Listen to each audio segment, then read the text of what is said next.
warahmatullahi wabarakatuh. Perkenalkan, nama saya Hanindita Olivia Putri dari jurusan Biologi Fakultas Matematika dan Ilmu Pengetahuan Alam.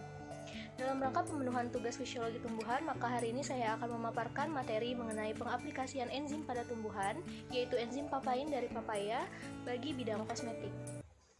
Dahulu, alangkah lebih baiknya jika kita mengenal apa itu enzim. Jadi, enzim itu diartikan sebagai suatu senyawa kompleks atau protein yang dihasilkan oleh sel-sel makhluk hidup dan bersifat sebagai biokatalisator. Nah, enzim ini terdapat pada makhluk hidup kurang lebih 20.000 sampai 30.000 di dalam tubuh. Nah, enzim itu terdiri dari dua komponen, yaitu komponen yang merupakan protein atau disebut juga sebagai apoenzim, dan komponen non-protein atau disebut sebagai gugus protestik. Nah, adapun beberapa sifat enzim yang perlu kita ketahui. Yang pertama itu tentunya enzim merupakan protein. Kemudian enzim juga dikatakan sebagai suatu koloid. Enzim memiliki fungsi sebagai biokatalisator. Nah, katalis di sini dimaksudkan bahwa enzim itu memiliki fungsi untuk mempercepat laju reaksi dengan cara menurunkan energi aktivasi. Atau sering juga disebutkan bahwa enzim ini ialah suatu senyawa yang dapat mempercepat reaksi tanpa ikut bereaksi. Kemudian enzim ini bekerja secara spesifik, jadi dia hanya bekerja pada substrat tertentu. Enzim juga bekerja secara bolak-balik atau reversible. Maksudnya di sini enzim itu mampu menguraikan suatu senyawa dan kemudian menyusun senyawa itu kembali.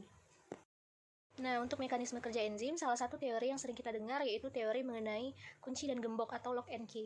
Jadi di sini dapat kita lihat bahwa enzim itu mempunyai sisi aktif. Nah, kemudian sisi aktif ini nanti akan berikatan dengan substrat yang memiliki bentuk molekul yang sesuai dengan sisi aktif enzim tersebut, sehingga ia nantinya mampu menghasilkan suatu produk. Berikutnya yaitu faktor-faktor yang dapat mempengaruhi keaktifan enzim. Faktor yang pertama itu ada penambahan konsentrasi enzim dan juga substrat. Nah, di sini ketika semakin tinggi konsentrasi enzim maupun konsentrasi substrat, maka akan semakin cepat reaksi itu terjadi. Kemudian ada juga pH, buffer, dan juga temperatur. Nah, di sini enzim itu dapat bekerja secara optimum pada pH dan juga temperatur tertentu yang pastinya itu berbeda-beda tergantung dengan lingkungan tempat enzim tersebut bekerja. Enzim itu diklasifikasikan ke dalam dua kelompok besar, yaitu enzim hidrolase dan juga enzim desmolase. Nah, atau secara umum yang sering kita dengar, yang sudah kita ketahui bahwa enzim itu berdasarkan reaksi yang dikatalisnya itu dibagi menjadi 6 tipe, yaitu ada enzim transferase, oksidoreduktase, enzim ligase, liase, isomerase, dan juga hidrolase. Sekarang barulah kita akan membahas tentang beberapa penggunaan enzim pada tumbuhan dalam bidang kosmetik. Yang pertama itu ada kelompok enzim amilolitik dan proteolitik. Nah, biasanya enzim ini digunakan sebagai bahan baku pembuatan bedak. Kemudian ada juga enzim tripsin, lipase, dan diastase yang dapat digunakan sebagai bahan pencuci atau pembersih kulit. Kemudian ada enzim tirosinase dan juga enzim keratinase. Nah, dari slide ini bisa kita lihat bahwa ternyata banyak sekali tumbuhan, baik itu dari golongan sayur-sayuran maupun buah-buahan, yang mengandung berbagai macam enzim yang sangat baik untuk tubuh, terutama untuk kulit. Di sini bisa kita lihat itu pada timun, yang biasa kita gunakan sebagai masker. Di situ ada terdapat enzim oksidase asam askorbat, kemudian pada tomat itu ada enzim pektase, katalase, peroksidase, terus di bayam, kacang, wortel, jeruk, apel, dan pisang. Nah, biasanya kita memanfaatkan enzim yang baik itu dengan langsung memakan sayuran maupun buah-buahan tersebut, dan dapat juga kita gunakan untuk masker atau bahan baku pembuatan kosmetik. Era milenial saat ini itu sering kita dengar penggunaan sabun pepaya, yang mana penggunaan sabun pepaya ini dipercaya mampu mempercepat proses pencerahan kulit, kemudian ia mampu menghaluskan kulit, melembutkan kulit, melembabkan kulit, juga mencegah timbulnya jerawat. Mendukung pernyataan-pernyataan tersebut, maka telah banyak dilakukan suatu penelitian, yang mana hasil penelitian tersebut menunjukkan bahwa dalam getah buah pepaya itu terdapat suatu enzim, yang mana enzim ini sangat bagus untuk kulit. Nah, enzim tersebut dinamakan enzim papain. Nah, enzim papain itu merupakan suatu enzim protease yang terkandung di dalam getah pepaya. Dalam pemakaian enzim tersebut, kita harus memperhatikan pH, terutama untuk pemakaian dalam proses pembuatan krim dan juga pembersih kulit. Mekanisme kerja enzim papain ini yaitu dengan melakukan pemecahan molekul protein papain dengan melalui proses hidrolisis protein. Nah, enzim ini mampu menghidrolisis ikatan peptida secara optimum pada pH 6,5 sampai dengan 7 dan suhu 60 sampai dengan 65 derajat Celcius. Untuk memanfaatkan kandungan senyawa ataupun enzim yang terdapat pada tumbuhan, hal pertama yang kita lakukan yaitu dengan mengisolasi senyawa tersebut. Nah, pada pemanfaatan enzim papain ini, langkah pertama yang kita lakukan yaitu dengan pengambilan getah buah.